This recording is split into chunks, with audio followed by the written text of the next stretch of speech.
I am genuinely shocked that we're already about to enter February 2023. I remembered the new year almost like it was just yesterday. With a new month comes new releases, new alpha tests, new beta tests, and most importantly, new announcements. We all love whenever a new MMO is announced, right? We then get to spend the next 5 years hoping they provide us a release date, and the 5 preceding the release date announcement wondering why it keeps getting delayed. Jokes aside, new MMO releases, whether by large companies or indie, is proof that the genre isn't dead. And that's a win for all of us. With this in mind, I'd like to present to all of you the MMOs that will be launching in some capacity next month, February 2023. Honestly, it isn't looking to be a bad month. Before we discuss every new MMO release next month, I do want to thank all of our incredible patrons over on Patreon. You guys are the equivalent of a mythic quality piece of loot, and both Mrs. Sticks and I appreciate your support.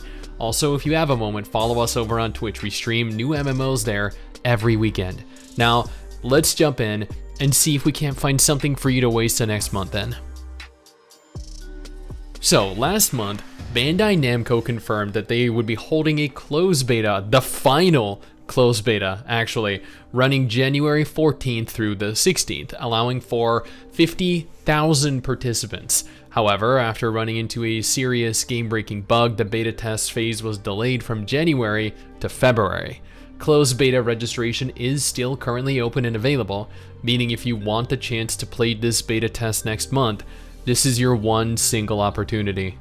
Blue Protocol is an action combat anime MMO developed and published by Bandai Namco, one of the only true AAA budget MMOs released in years, releasing exclusively onto PC, with potential console plans down the line. Unfortunately, we do not possess an exact release date for the final beta test, but it is 100% coming in February, likely the first or second week. Tarisland is... well, okay, admittedly, when I did my dedicated video on this a couple days ago, people asked me, hey Sticks, are you sure it's Tarisland and not Tar Island? And admittedly, the name of the game is one word, so I'm assuming it's Tarisland.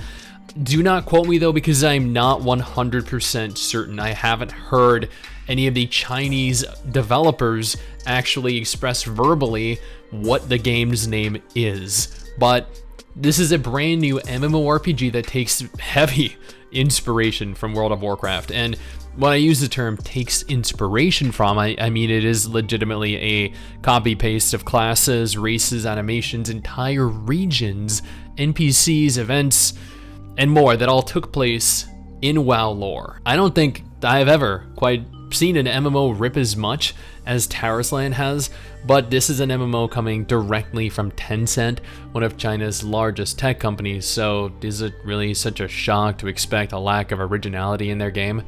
Now, disregarding the blatant copy of a game that this ultimately is, I will note graphically it looks absolutely gorgeous. I feel like some of the UI and the animations are a little stiff and they feel very mobile, but this is Tencent's attempt at taking advantage of the MMO market now that Blizz and WoW are no longer going to be published in China.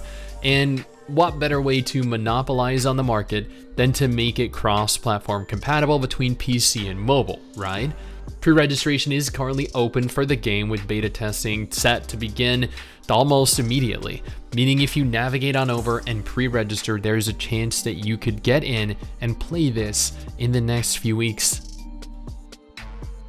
Fractured is an MMO with a troubled history. Initially, I was excited for the game. I got to play the alpha test, and admittedly, I had some fun in it. It went deep into heavy development for years before emerging recently under Gamigo as the official publisher. At that moment, they received a lot of very negative feedback, as Gamigo is where MMOs go to die, while players continue to be milked indefinitely until each game's respective server closure. However, towards the end of 2022, the Fractured devs and Gamigo split. Gamigo actually lost several of their games, and even went as far as announcing the shuttering of the Area Games studio. With their parting, though, came new opportunities. Now they can publish the MMO themselves without Gamigo ruining any chance that they had. And They expect to have their servers fully online at some point in early February, according to the studio, who stated, "We won't be offline for long after the 31st of January. If you've been meaning to try this game out, now is your chance to. They're finally free of the shackles that bound them." I'm sure some of you recall Titan Reach.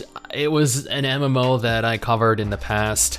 I went on to state how horrendous the game was, how poorly handled everything was, and ultimately how the game wouldn't make it past its crowdfunding, shutting down before long, and admittedly that actually all came to pass.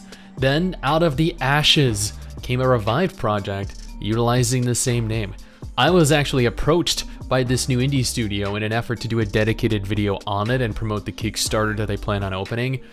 But when have you guys known me to actively be interested in scamming our community? Yeah, right, there's no way I would do that.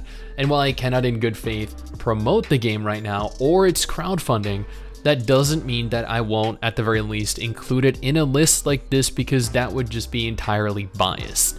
The Kickstarter has since launched and has $3,000 backed out of $100,000 that they're looking to raise.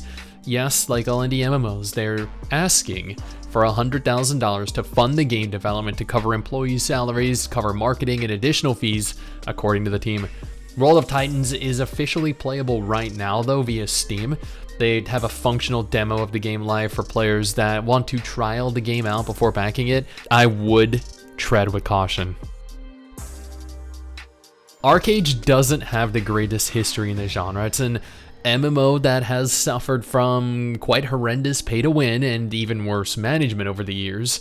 And while ArcheAge 2 might remedy some of the issues that players had with its predecessors, Kakao recently confirmed that they have a spin-off ArcheAge title called ArcheAge War releasing in the next month or so.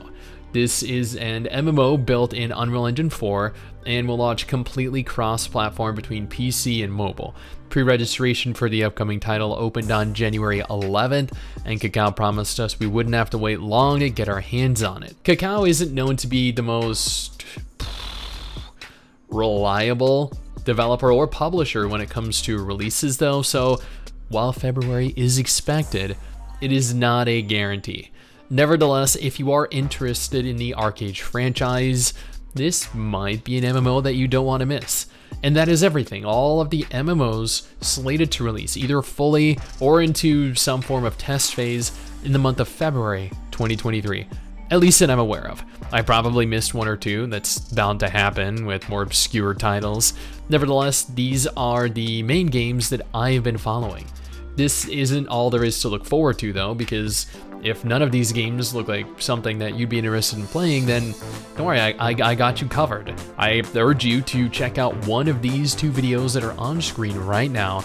I'm sure you'll find something that you'll enjoy. Trust me, we do have a promising looking year coming.